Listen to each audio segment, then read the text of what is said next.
బెంగళూరులో ఆజుబాజు వాళ్ళంతా చెత్త ఎత్తేసేకి అంటే మామూలు చెత్త ఇళ్ళలో వేస్తారు, ఇంటి దగ్గరికి లారీలు వస్తాయి కదా, అవన్నీ ఒక దగ్గరికి అయితే చేరుకుంటాయి. మనం ఆ ప్లేస్ కూడా వచ్చి వేయచ్చు అనమాట.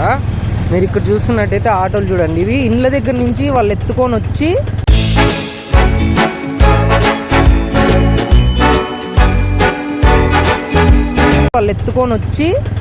ఈడికి వచ్చేసి ఈడ మొత్తం అంతా డిస్పాచ్ చేసుకొని డిఫరెంట్ సైట్స్కి డిస్పాచ్ చేసుకొని అప్పుడు మళ్ళా ఇట్లా వచ్చి డిస్పాచ్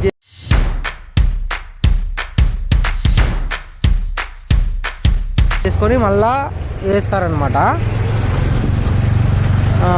అంటే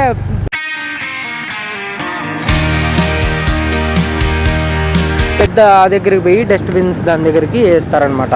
సో మనము ఎప్పుడైనా ఇంట్లో కూడా ఇంటి దగ్గర మనకి ఏమైనా గలీజ్ ఉంటే రాత్రిపూట్ల అట్లా వచ్చి మనం ఇట్లా ప్లేసుల్లో వేసినామంటే వీళ్ళు పొద్దున్న అయితే ఈటుకొచ్చి వీళ్ళు కూడా ఊర్లో ఉండేది అంతా ఎత్తుకొని వచ్చేసి గ్యార్బేజ్ మొత్తము ఊర్లో ఉండే గ్యార్బేజ్ అంతా ఎత్తుకొని వచ్చేసి ఇట్లా దగ్గర డిస్పాచ్ చేసుకుంటారు. కాబట్టి అప్పుడు మళ్ళీ ఇక్కడి నుంచి కూడా తీసుకొని పోతారనమాట.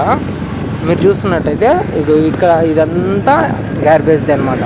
సో బెంగళూరులో ఇట్లా ప్రతి ఏరియాలను ఒక ప్లేస్ అంటూ ఎంచుకుంటారనమాట చెత్తకి.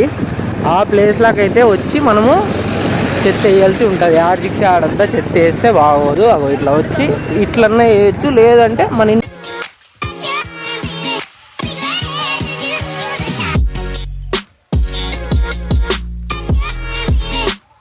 దగ్గరికి పొద్దున్నే వస్తారనమాట. ఈ ఆటోలు వేసుకొని హారన్లు కొట్టుకుంటూ వస్తారు.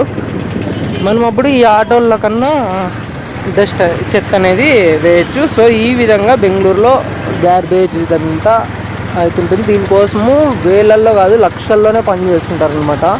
పని చేసే వాళ్ళు అయితే మనకు ఆ స్మెల్ కూడా పడదు కానీ, బట్ చాలామంది అయితే పని చేస్తుంటారు. సో ఇట్లా వచ్చి అన్నోళ్ళు ఇండ్ల కాడ నుంచి ఎత్తుకొని వచ్చి ఈ డిస్పాచ్ చేసుకొని పోతారనమాట. సో ఈ విధంగా అయితే బెంగళూరులో ప్రతి ఏరియాలోనూ గ్యార్బేజ్ జరుగుతుంది.